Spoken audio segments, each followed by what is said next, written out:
In How to Live, her book about the French Renaissance philosopher Michel de Montaigne, Sarah Bakewell touches on some of the key exercises from Stoicism, a philosophy that Montaigne studied closely. One example Bakewell describes gives us a Stoic thought experiment we can try today.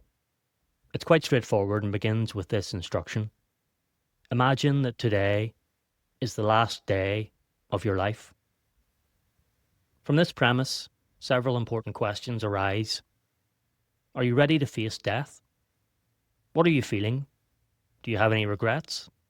Are there things you wish you had done differently? Are you really alive at this instant?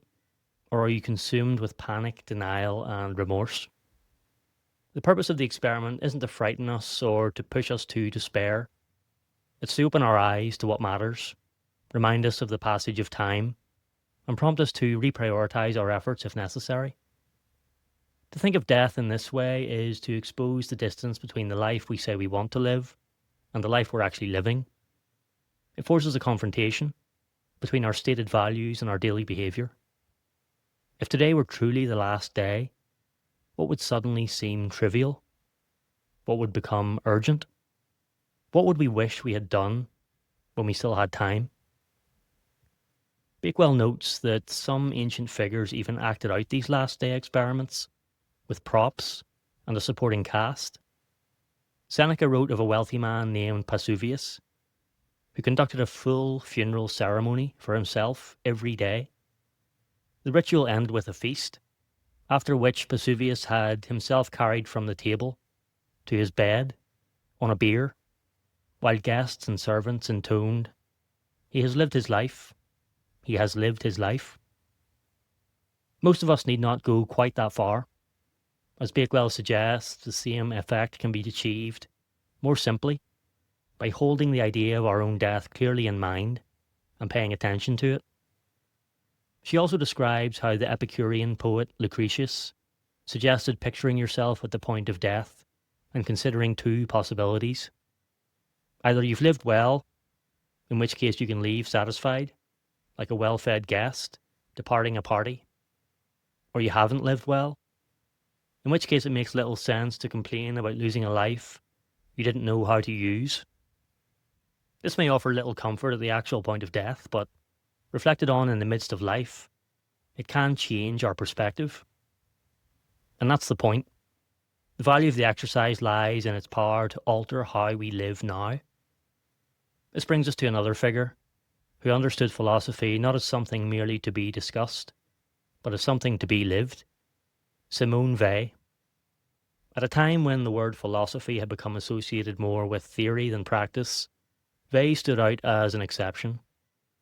Although she lived in the 20th century, the French philosopher was in many ways more aligned with the ancients than with many modern thinkers. She didn't simply debate ideas, analyse them from a distance, or launch them into the world from the safety of abstraction. She lived them. For Weil, philosophy was not separate from life. It was her way of life. She was intent on living in a manner that corresponded with the values she had formed. The signs of this character appeared early. At age 6, Weil refused to eat sugar when she learned that French soldiers didn't have access to it. By 12, she was proficient in ancient Greek.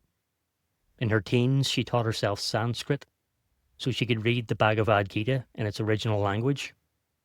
Later, she worked in car factories in order to better understand the working class. Despite her professed pacifism, she even travelled to the front lines of the Spanish Civil War. There's much more to say about Simone Weil's life, but for the purposes of this reflection, the lesson is clear. Philosophy is something to be practiced. This was Weil's attitude, and it was also the attitude of the ancient Stoics. We can't sincerely wish to improve our lives, cultivate our character, or maintain our integrity if our words aren't aligned with our deeds. Philosophy that never becomes conduct remains incomplete. Epictetus gave this message directly to his students. It's not arguments we lack, he says. Stoic books are already full of them. What's missing is someone to put those arguments to practical use, someone who testifies to them through action. He asks his students to become such examples so that the school will not have to rely only on figures from the distant past, but may have exemplars in its own day. This is where the thought experiment of the last day and the example of Simone Weil meet. If today were your last day, would you be satisfied with having merely agreed with good ideas? Would it be enough that you admired wisdom, courage, justice, or self-control from a distance? Or would you wish you had embodied them more fully? The reminder of death isn't only about urgency, it's about integrity. It asks whether we are actually living according to the values we claim to hold. Simone Weil died at just 34, and yet by living her philosophy she became a role model across generations. One might say that she drew more moral intensity from those 34 years than many people draw from much longer lives. Her life was not long, but it was deeply lived. And perhaps that's what the Stoic exercise ultimately asks of us. Not how much time do I have, but what am I doing with the time I have? Not can I explain my philosophy, but can I live it? To imagine today as the last day is to strip away excuses. To practice philosophy is to respond by aligning action with principle. We don't need a dramatic ritual. We don't need to stage our own funeral like Vesuvius. We don't need to wait until death is near before asking what kind of life would satisfy us. We can ask now. And if the answer reveals a gap between what we believe and how we live, then today gives us the chance to close it.